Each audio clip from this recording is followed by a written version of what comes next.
Hello, everyone. My name is Dr. Elizabeth Cohen, and I'm going to be your instructor for this semester of COMM 105 online.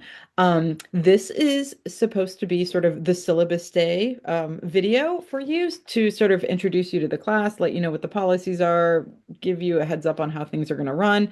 But obviously, all of the things I'm going to talk about here are actually in the syllabus itself, which you can access on eCampus. And read it in more depth. I'm just going to try to do a sort of a quick overview to hit the highlights, make sure you have everything you need to get started. So the first thing you need to know is that I am pretty easy to get in touch with through email. So just do that. Obviously, I have office hours, but this is an online class. So, like, what are office hours? I just say if you need to talk to me, send me an email and we can always figure out some sort of time to talk or whatever. I do have on-campus office hours. I kind of hate the whole concept because, like, what if people are all just like popping in and whatever? I like a warning, and then I think it's courteous to other people. So just, let's leave it at that. If you need to get in touch with me, I'm very easy to get in touch with. Um, Send me an email. And that's my email right there.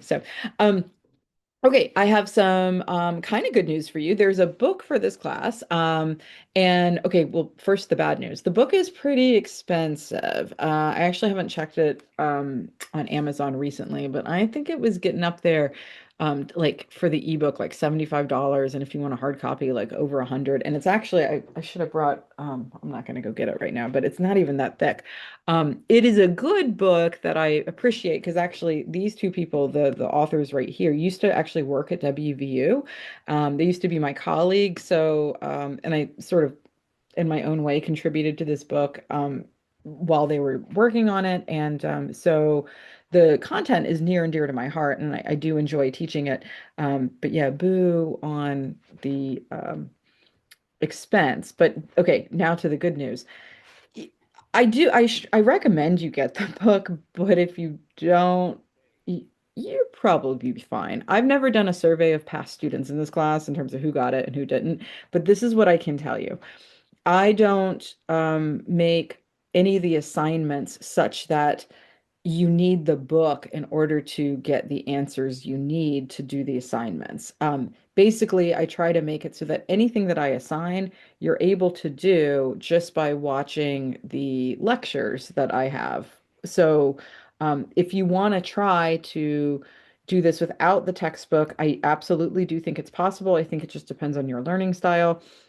Um, but that's what I'm going to say about that. But however, but look, some people really, and I do, and the book has a lot of good information in there that I'm not going to be able to cover because of time, things like that. And some people, for very good reason, like it need that sort of, we just learn differently. Some of you might not want to watch the lectures. I'll get to that hopefully in a second, which I totally understand too. So usually you can have a preference for one over the other. And if you're a book person, then go ahead, get the book.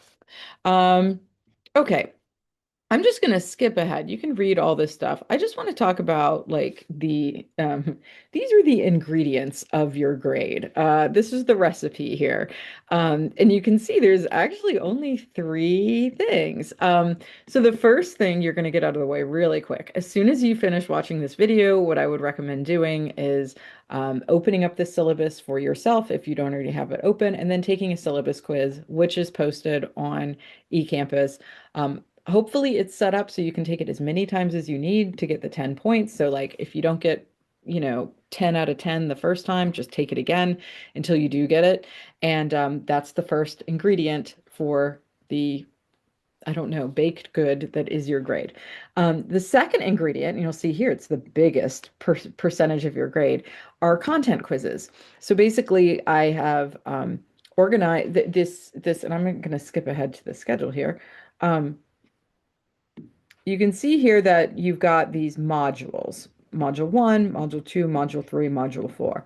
So within each module, though, you've got units underneath it. So it's sort of like the modules handle like really big ideas, and then those big ideas are broken into smaller topics. And those smaller topics each have a summary lecture that goes with them, which is essentially what's happening right here. It's like me in the corner kind of talking to you, and then like a quick PowerPoint lecture. And then after that, you have a content quiz that you need to complete. So this week, you're going to do that syllabus quiz, but then you also need to watch the Unit 1 lecture. Okay. And then after that, you take Unit 1 quiz. Then next week, you watch the Unit 2 lecture, and then you take the Unit 2 quiz. Okay, you got it? I know it's almost like you're taking a math class here with all these numbers. But each time you take one of those content quizzes, you get those 10 points, and that's where this 100 points comes from. But some of you might be like, oh my gosh, but Dr. E, this doesn't make any sense with the math because, well, how do you have 12 quizzes here? Aha. So this is more good news for you. What this means is technically there are two quizzes that you don't even have to do because I'm only going to take your 10 highest quiz grades. So if you get a zero, it's not necessarily a zero. It just means it'll be dropped at the end of the semester. So how this works out for you, it depends. I mean, every semester there's always somebody who's like, "Oh, I forgot I was registered for the class and I didn't do the first quiz." And I just say, "Don't worry about it. Just make sure you do the other ones, right? You still have um, several more opportunities to do quizzes. So long as you do at least 10 quizzes, you're fine. But also, if you need to skip one, not a big deal. If you need to skip two, not a big deal. I recommend, though, the best way to handle this is do the first 10 quizzes and then take a little break if you want at the end of the semester. Although I will say, I think the content at the end is actually really fun because it's about entertainment and, entertainment is entertaining. So, but here's the other thing. If you want, you could do all 12 quizzes and then if you had some scores that were lower than what you wanted, two of them will get dropped. Okay. So there's a lot of ways that can work out. Um, Similarly, the other part of your grade are going to be these written reflections. So let's go back to the schedule here. You can see each module has a reflection post that's due. So you've got one, oops, and I need to go and change this because that's one, that should be two, that should be three, that should be four, and that should be five. Okay. So these reflection posts are all like, kind of different, but essentially it asks you to, sometimes it'll ask you to find something like, for instance, on the news unit, like I'll ask you to like, hey, go find a piece of clickbait and I want you to analyze it for this reflection post. These aren't the type of things that, require outside research, but you might have to, there might be a little bit of legwork that you have to do in order to process what you need to for the reflection.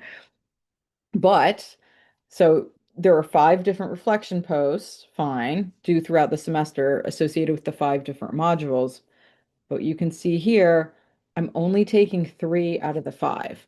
So it's only worth they're each worth 25 points each. There's only 75 points that you can get for it. So you don't have to do a reflection post for each module. Uh, that said, if you don't, same thing as the quizzes. If you get a grade that you don't like on the reflection post, then just do another one and I'll drop the lowest ones. I'll only take your best three out of five. Um, One other thing, though, that could cause confusion, but I'm hopeful it won't. Even for these reflection posts, sometimes I'll even give you options. Not so much for the first one, but I know for the second one, I'll give you different prompts. So I'll be like, hey, you could either talk about clickbait or you can talk about fake news. And you don't need to do both. You just need to pick one of those prompts for this reflection post. So please don't turn in multiple post for the reflection post, only turn in one, but you can decide which prompt you want to respond to. When you see that in eCampus, I think it'll become more clear, but I do just want to make it clear that, like, really at the end of the day, there should only be three times that you're submitting anything in writing this semester, unless you're trying to replace a grade. I think that's a better way of figuring it out. Anyway, if you have any questions, I try to make that simple as possible. If you have any questions, obviously reach out to me and I can help explain it to you. And I will maybe not every week, but at the beginning of each of these modules, I will be sending out an announcement and stuff, trying to remind you of the things that you need to do. Another thing I want to mention is that the modules are not open all at once. And part of the reason for that is I don't want somebody to just like blow through this class and try to do all of their assignments and then do like a crappy job and then not and then get a bad grade because of that. So I do have these where I want you to go through module one, and then when you're done with when module one is done and these deadlines are over, you can go on to module two. However, you can do module one at your own pace. So these right here, these dates that I have, they're more like suggested dates. If you want to do the entire module in one day, I don't care. I just don't want you to do all five modules in one day. So that's why I have it set up like that. So in some ways you have a lot of control over the pace of this course, and other ways you don't. But I'm hoping that's going to be sort of a good compromise so that you feel like you can do things when you want to do them, but also, pace yourself. Just pace yourself. Um, but yeah, that's actually pretty much all I wanted to talk about. There is obviously a lot of other stuff on here. A lot of it is just sort of what I would say, kind of like the fine print, like stuff that, like, if you do something stupid, I can be like, hey, it's in the syllabus, right? So you're responsible for it. But I really don't think most of the stuff is going to be things that's necessarily relevant to all of you. But I don't know if you're thinking about using artificial intelligence. In this class, don't. I don't have anything against artificial intelligence. In fact, I'm even going to have you write about it. But these are reflection posts that are supposed to be you reflecting on it. So, like, don't ask Chat GPT to do it. But those types of things. If you're curious about what the policies are, you know where to find them. And if you get some sort of question that's really difficult in your syllabus quiz, and you don't know the answer, then just go to the syllabus and look it up. All of the information's there for you. But I really do think that's it. It's a really simple class. Simple doesn't necessarily mean easy, but I do think that if you pace yourself, and just kind of take a step back, you'll actually kind of enjoy it. It's about pop culture type stuff that I think there's a lot of common interest in. And I've gotten really good reviews on the class in the past. So hopefully this will be another really successful semester. I'm looking forward to seeing you in eCampus or wherever. And hopefully you'll reach out if you need anything. So thanks. Looking forward to it. Bye.